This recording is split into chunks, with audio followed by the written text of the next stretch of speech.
Face to face తేల్చుకుందాం రా.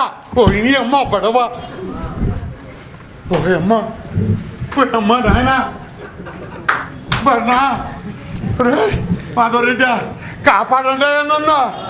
ఓయమ్మ face to face ఇదేంటి ఇదా? ఓయమ్మ ఓ నాయన ఏంది ఇది? ఇదేంది ఇదా? ఏంటి రాదా? ఓ పత్రికలో ఏంది ఇదా? Welcome to 9 TV. నేను మీ రమణారెడ్డిని. ఈరోజు ఒక ప్రత్యేక కథనం 9 టీవీ నుంచి మీకు అందించేదానికి ప్రయత్నం చేస్తున్నాం. నెల్లూరు పెద్ద రెడ్లకి ఏమైంది? ఇది ప్రతి ఒక్క దగ్గర చర్చ జరుగుతుంది. నెల్లూరులో ఎంతో పేరు మోసిన రెడ్ల సామాజిక వర్గం అత్యధికంగా ఉండే ప్రాంతం నెల్లూరు. ఈ ప్రాంతం ఒకప్పుడు రెడ్ల కంచుకోటగా ఉంటే ఇప్పుడు అది రోజు రోజుకి దిగజారిపోతుంది అనేది పూర్తి స్థాయిలో వస్తున్న వాదన.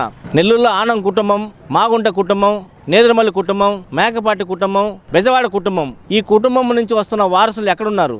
ఇది ఎవరికి అర్థం కాని పరిస్థితి. నెల్లూరులో రోజు రోజుకి రాజకీయాలు మారుతుంటే రెడ్ల కుటుంబంలో నుంచి వస్తున్న వారసులు ఎవరైతే ఉన్నారో వాళ్ళు కనిపించకుండా పోవడం అనేది కూడా నెల్లూరు జిల్లా రాజకీయాల్లో ఒక చర్చకు దారితీస్తా ఉంది. ఏది ఏమైనా నెల్లూరు జిల్లా ఒకప్పుడు రెడ్లకు కంచుకోటగా ఉన్న ప్రాంతం. రెడ్లకి కంచుకోట దిగజారిపోతా ఉంటే ప్రజలు అంటున్న మాట ఏంటంటే ఈ వారసులంతా ఏమైపోయారు? ఒకప్పుడు జిల్లాలో 2 ముఖ్యమంత్రులు పాలించారు. నేదురుమల్లి జనార్దన్ రెడ్డి కావచ్చు, అలాగే బెజవాడ గోపాల్ రెడ్డి కుటుంబం కూడా కావచ్చు. వీళ్ళందరికీ ఎంతో మంది రాజకీయ భిక్ష పెట్టినటువంటి కుటుంబాలు. ఈ రోజు వాళ్ళ కుటుంబాలు సంబంధించిన వారసులు ఎక్కడ ఉన్నారో కూడా తెలియని పరిస్థితి. రాజకీయాల్లో ఉన్నటువంటి అనేక సామాజిక వర్గాలు ఏదైతే యువత పూర్తి స్థాయి రాజకీయాలు దూసుకుపోతుంటే రెడ్ల కుటుంబంలో ఉన్న వారసులు పూర్తి స్థాయిలో ఎక్కడ ఉన్నారో కూడా తెలియని పరిస్థితి. కోవూరు సంబంధించిన ప్రసన్న కుమార్ రెడ్డి యాక్టివ్గా ఉన్నా కూడా వాళ్ళ కుమారుడు ఆయన యాక్టివ్ లేని పరిస్థితి. పోలంరెడ్డి శ్రీనివాసరెడ్డి కుమారుడు ఎవరైతే పోలంరెడ్డి దినేష్ కుమార్ రెడ్డి ఉన్నారో ఆయన కూడా యాక్టివ్ లేని పరిస్థితి. అలాగే నేదురుమల్లి జనార్దన్ రెడ్డి కుమారుడు రామ్ కుమార్ రెడ్డి పూర్తి స్థాయిలో రాజకీయాల్లో ఉన్నా కూడా ఆయన కూడా పెద్దగా యాక్టివ్ లేని పరిస్థితి. సర్వేపల్లి నియోజకవర్గం నుంచి చూస్తే సోమిరెడ్డి చంద్రమోహన్ రెడ్డి యాక్టివ్ గా ఉన్నా వాళ్ళ కుమారుడు రాజగోపాల్ రెడ్డి యాక్టివ్ గా లేడు అనేది ఒక సమాచారం. అలాగే ఆత్మకూరు నియోజకవర్గం నుంచి ఏదో చూస్తే మేకపాటి గౌతమ్ రెడ్డి తమ్ముడు విక్రమ్ రెడ్డి ఆయన కూడా యాక్టివ్ లేని పరిస్థితి. అలాగే ఉదయగిరి చూస్తే ఉదయగిరి మేకపాటి రాజగోపాల్ రెడ్డి పూర్తి స్థాయిలో అక్కడ ఉదయగిరిలో యాక్టివ్ లేడు. ఏదైతే మావంట సుబ్రహ్మరెడ్డి కుటుంబం నుంచి చూస్తే మావంట శ్రీనివాసరెడ్డి యాక్టివ్గా ఉన్న ఆయన కుమారుడు ఎవరు ఇంతవరకు కనీసం మీడియా కూడా పరిచయం చేయని పరిస్థితి. ఏదైతే నెల్లూరు జిల్లాలో ఆనం కుటుంబం నుంచి చూస్తే ఆనం వివేకానంద రెడ్డి పూర్తి స్థాయిలో ఎంతో మంది రాజకీయ నాయకులు తయారు చేసిన వ్యక్తి, ఎంపీలని ఎమ్మెల్యేలను తయారు చేసిన వ్యక్తి. అలాంటి కుటుంబం ఈ రోజు వాళ్ళ కొడుకులను చూస్తే పట్టించుకున్న పరిస్థితి ఎవరు లేరు. ఎవరు వాళ్ళ కుటుంబాన్ని పట్టించుకున్న పరిస్థితి ఉంది. ఈ రోజు రాజకీయాల్లో ఎందుకు వాళ్ళు యాక్టివ్ గా లేరు? వాళ్ళని పట్టించుకున్న వాళ్ళు లేరా?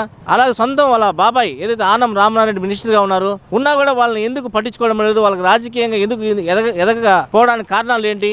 అసలు ఇవన్నీ కూడా ఆశ్చర్యానికి గురి చేస్తున్న పరిస్థితి నెల్లూరు జిల్లాలో రెడ్ల పరిస్థితి. ఇలా చెప్పుకుంటూ పోతే నెల్లూరు జిల్లాలో ఉన్న రాజకీయ సంబంధించిన నాయకులు రెడ్ల కుటుంబం నుంచి హేమహేములు వస్తున్న తరుణంలో పాత తరాలు ఉన్నటువంటి పెద్దవాళ్ళు పూర్తి స్థాయిలో అంతరించిపోతున్న తరుణంలో కొత్త యువత రెడ్ల కుటుంబం నుంచి వచ్చేటువంటి యువత పూర్తి స్థాయిలో వెనకడుగు వేస్తున్న పరిస్థితి. రాజకీయ సమీకరణాలు పూర్తి స్థాయిలో రెడ్లకు కంచుకోటగా ఉన్న నెల్లూరు జిల్లా రాబోయే రోజుల్లో కూడా పూర్తి స్థాయిలో దిగజారిపోతున్న పరిస్థితి. మనం చూడొచ్చు ఇటీవల కాల రాజకీయాలు చూస్తే అనేక ఏదైతే సామాజిక వర్గాల్లో ఉన్న వారసుల కుటుంబాలు కావచ్చు వాళ్ళందరూ కూడా రాజకీయాల్లో తెలివితేటలతో వాళ్ళ పదవులు దక్కించుకుంటుంటే రెడ్ల కుటుంబంలో పూర్తి స్థాయిలో వెనకడుగులో వేస్తున్న పరిస్థితి.